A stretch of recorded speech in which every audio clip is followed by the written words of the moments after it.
Good evening, everyone, and welcome to Digging Deeper moment number 141.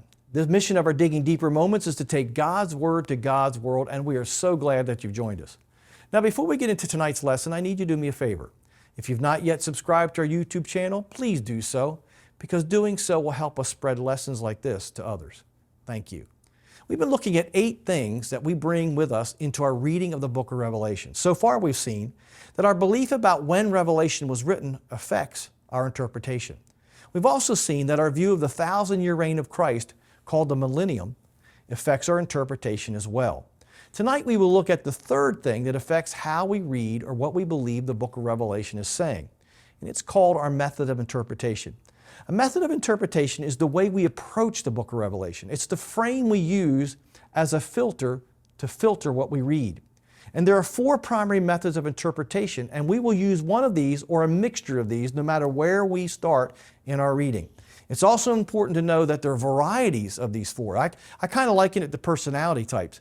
There are 4 basic personality types, and we're all a mixture of them, which leads to 16 different personalities. And so this is kind of the way it is with the methods of interpretation of the book of Revelation.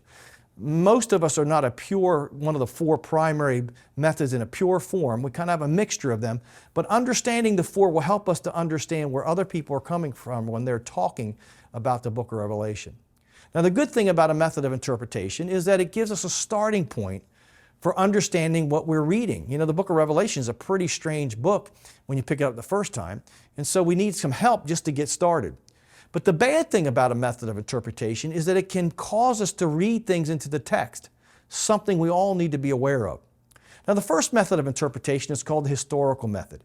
It sees the book of Revelation as a prediction of world history from the 1st century to the second coming of Jesus Christ. This method teaches that the historical events predicted in the book of Revelation progressively unfold throughout history until Christ returns. The strength of this method is that it gives you a sense of purpose and meaning to history. We can look back from our day and look back and say, you know, God had a role and a place in that, and it kind of gives us a purpose for what events have taken place in the past, and it gives us some hope for the events that will happen in the future. The weakness of this method is that its connection between what Revelation says and the historical events that are ascribed to it is somewhat subjective. You know, I've seen different opinions on them and that kind of things. Like, how do you know for sure that is the event it's talking about? So it gets very subjective. Now, the second method is the preterist method. It teaches that the events spoken of in the book of Revelation took place before 70 A.D. and the destruction of the temple, and it's speaking of the destruction of the temple and the events surrounding it. In other words, the events predicted in Revelation have already taken place. The strength of this view is that a lot of what Revelation speaks of certainly describes what happened in 70 A.D. The weakness of this view is that some proponents of this view propose that the second coming of Christ has also occurred as well. This is called full preterism, and I really struggle with that theologically, and many of you will as well. But understand, just because some go to an extreme doesn't mean that view is necessarily all bad. It just means they have things that we have to deal with, like in any method of interpretation. Now, the third method of interpretation is the futurist method. This method is not only the most popular, but it teaches that Revelation predicts events that will unfold just prior to the return of Jesus Christ.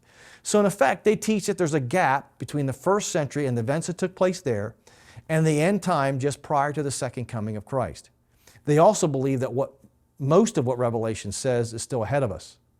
The strength of that is it kind of gives us a sense for the future. The weakness of that is that it's kind of arbitrary to say that all the events that are predicted are going to take place in the future. Now, the fourth method is a spiritual method. It teaches that the events predicted in Revelation don't literally happen. They just speak of spiritual principles that are present in all ages of time.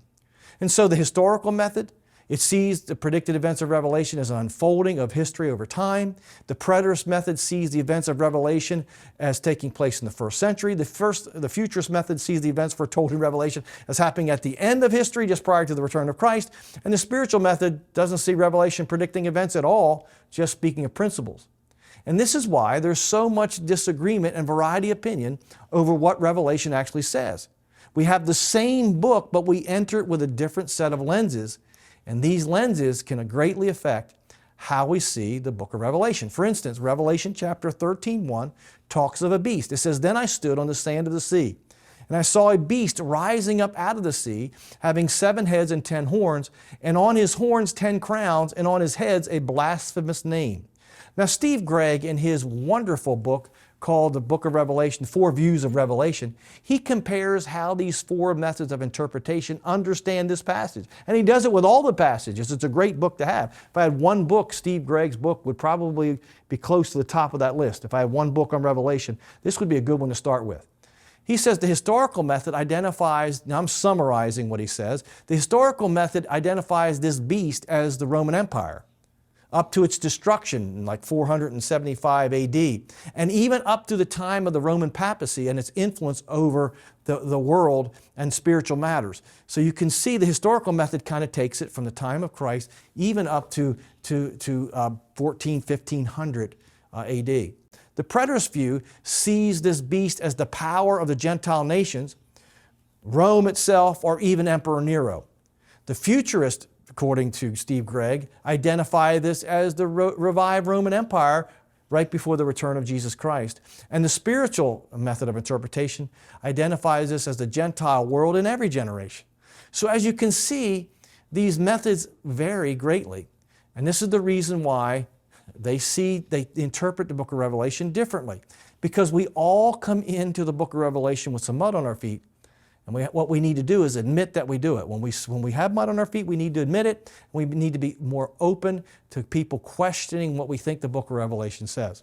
And so when you hear somebody speaking on the book of Revelation, including myself, we have learned in the last 2 so far to ask 2 questions.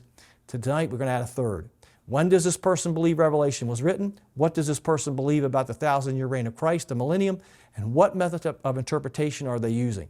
If this lesson has helped you, please share it with a friend, like us on Facebook, follow us on Instagram, subscribe to our YouTube channel, or check out our Sunday morning live podcast on either Apple or Spotify. And if you'd like to partner with us as we take God's Word to God's world, you can do so by going to our website and clicking the How to Give tab. I hope to see you next week when we look at the identity of the harlot in Revelation chapter 17. God bless.